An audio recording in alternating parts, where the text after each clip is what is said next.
Hey, it's Tom from Texas, and it's time for another Floppy Deep Dive. And today's video, I got a little ADD and just got a little hodgepodge of stuff to see you. So I've got three things that I'm going to be showing you. I'm going to be showing you my latest pickup of some Commodore 64 items that I picked up. I'm going to show you an update on my consoles and what I've recently picked up there, and then we're going to do another version of what's on that floppy. So go ahead, pull up a chair, grab a joystick, and let's get started. And today, before we get started, I just wanted to share a recent pickup got here locally, and I picked up another Commodore 64 bread bin, and then I picked up this one up top here. This one also another bread bin, and then this 1541 right here is my new one that I got. So in this pickup I got that one, and that 1541. But my big thing I really wanted was another 1702 to add to my collection. So my biggest thing was the 1702, and honestly, you guys, I've been using it from day one as soon as I got this, because I love the 1702, and I have, and of course it has to have the door, right? So I cooked that up right away, but I haven't had any chance. I've been pretty busy at work and so forth, so I haven't had a chance to actually test these out and check them out. So I figured while I did, I'll just bring y'all along for the ride to check it out with me. So let's go ahead and turn this one on.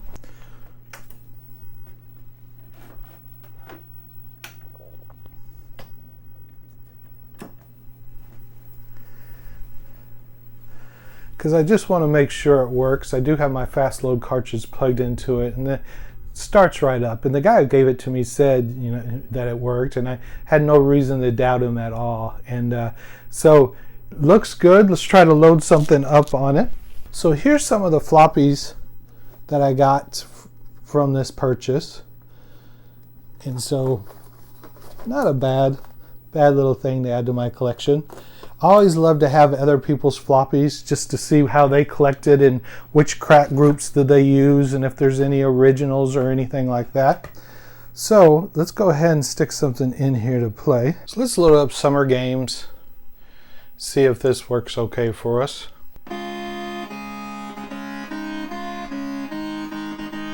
If you haven't checked out my Summer Games video where I compared all the different 8-bit systems that they made Summer Games for and had a competition to see who would win the Summer Games, you need to check out that video.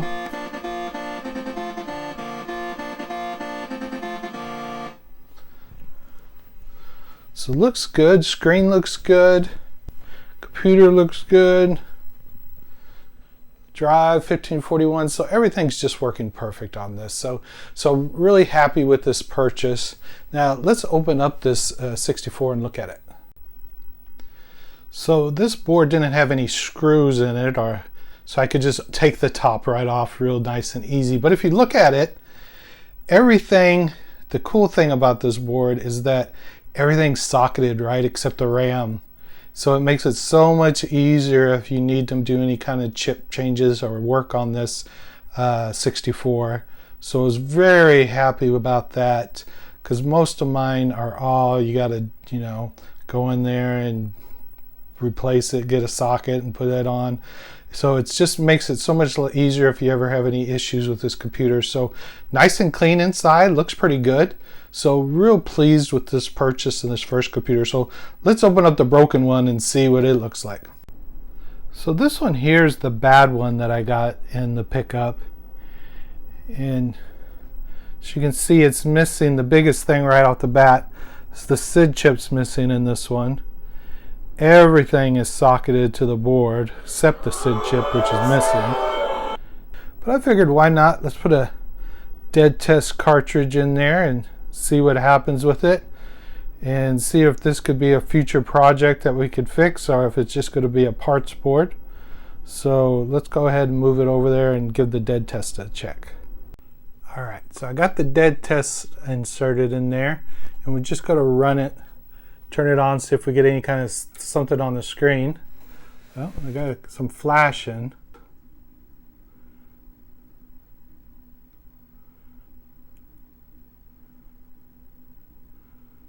So nothing coming up on the screen at all. So I'll have to look up what flashes mean. So now I'm going to plug the diagnostic side of the cartridge in here, and let's turn this on and see what we get.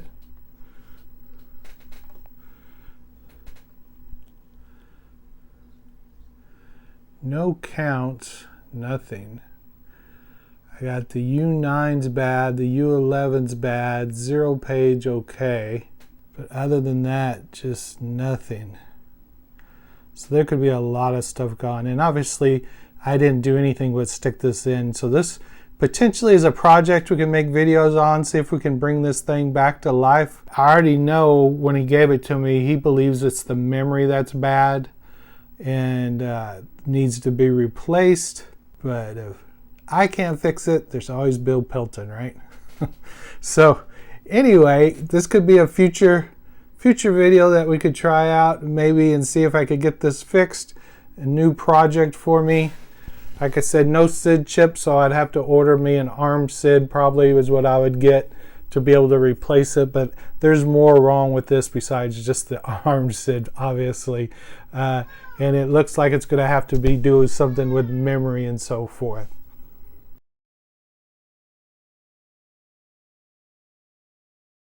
So I haven't given you an update on my console collection, and some people have been asking about it, and just wanted to show some of the recent pickups that I got. So here's where it all began, even before the Commodore 64.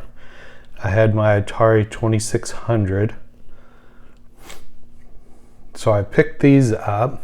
That's new since my last video. I've also added a Dreamcast to my Sega collection, and this cool gun for the Sega Saturn, which is just awesome.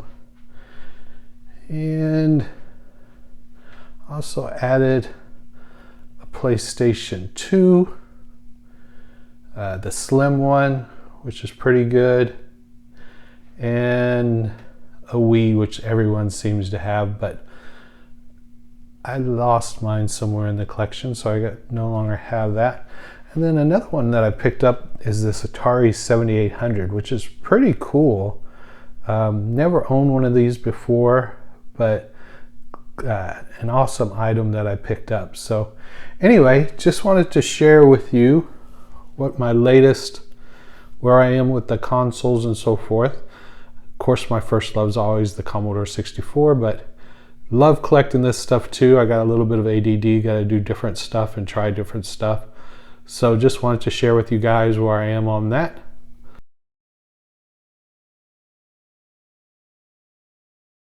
So now we're going to do what's on that floppy, and we're going to be looking at the Hobbit. As you can see, it's coming out of the same batch that I did before. If you haven't seen the other videos of what's on that floppy, you can check those out if you want. So the only thing on this floppy is the Hobbit. You see I got a new room decoration here. Commodore 64 logo. It's awesome. That neon's pretty cool. Hopefully it comes across really cool on the video. In person it looks really good. Very bright, very cool. So let's go ahead and put the Hobbit in the drive and see if it actually loads up. Biggest thing with these old floppies is the glue coming out of the labels. They're just falling off. Let's see if the fast load works on it.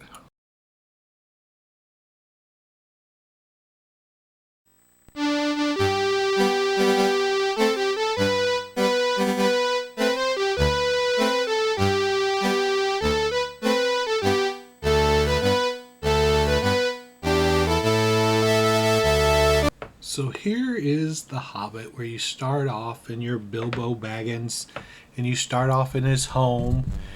And of course this game was based on the 1937 book The Hobbit, and well before any movies or anything else that we could do. But we had this game, and this game first came out in 1982, but it did not come out with for the Commodore 64 first. This was first released on the ZX Spectrum, and then the following year, it was released for the Commodore 64. Love the music. I gave you a little sample of that music when it's loading up, and when you're doing the gameplay here, you'll hear the music. And I think it's one of the key things about this game that I remember the most is the music. It very catchy, sounds great, and just fit the game really, really well.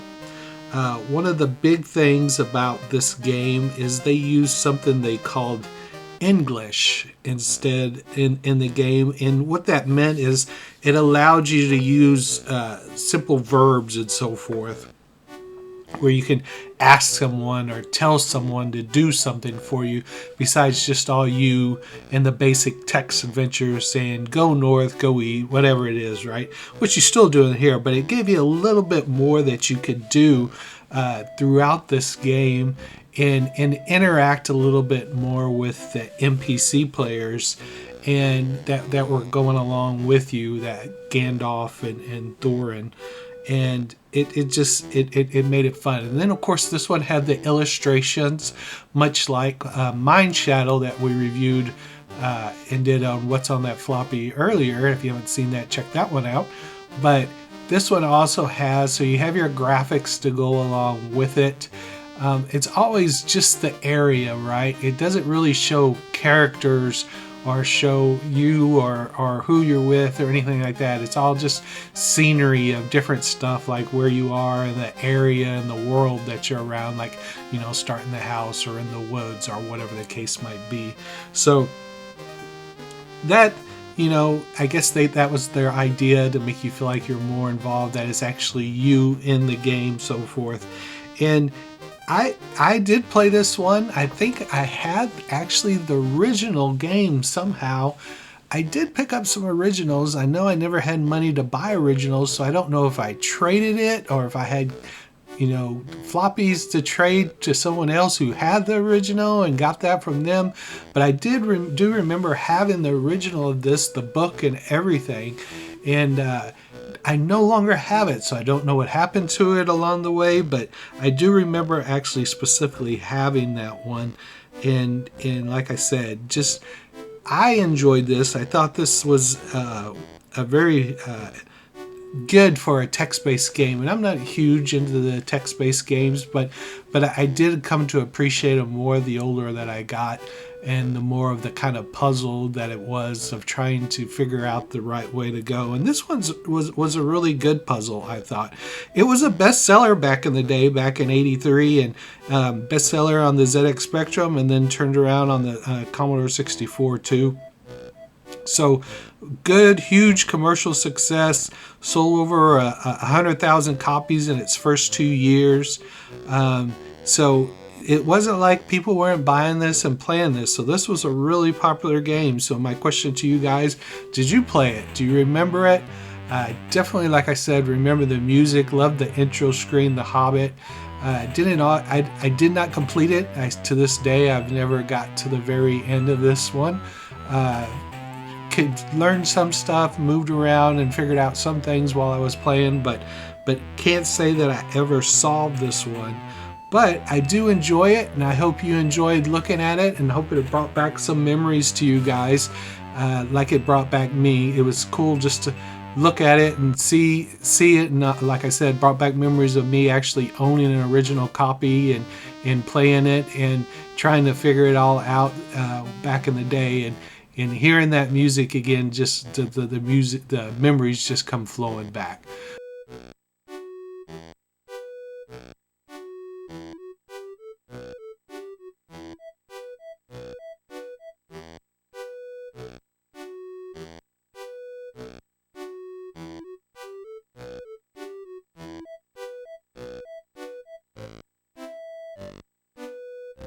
Well, that's everything today, guys. I showed you my Commodore 64s, one that works, one that doesn't work, maybe a future project for future videos.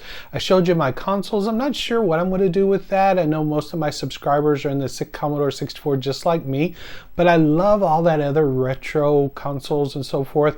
I'm also on the hunt for an Atari 800 XL. Just want to get some other computer systems that I didn't grow up with and learn about those too. I do still have my Amiga and I'm learning about it. Try to come up with some videos for that too, but there's always the floppies that we got to do. There's always the Many Faces series that I want to do more of, and then there's also the repair videos of that Commodore 64. So I've never repaired anything that were having memory issues. That'll be new to me, and I always like learning new things. So like I said, I have a little bit of ADD and basically just all over the place. But my favorite and love of it all is the Commodore 64. Got this cool little light up sign that I got that I just love. But anyway, until next time, thank you for joining me on another Floppy Deep Dive.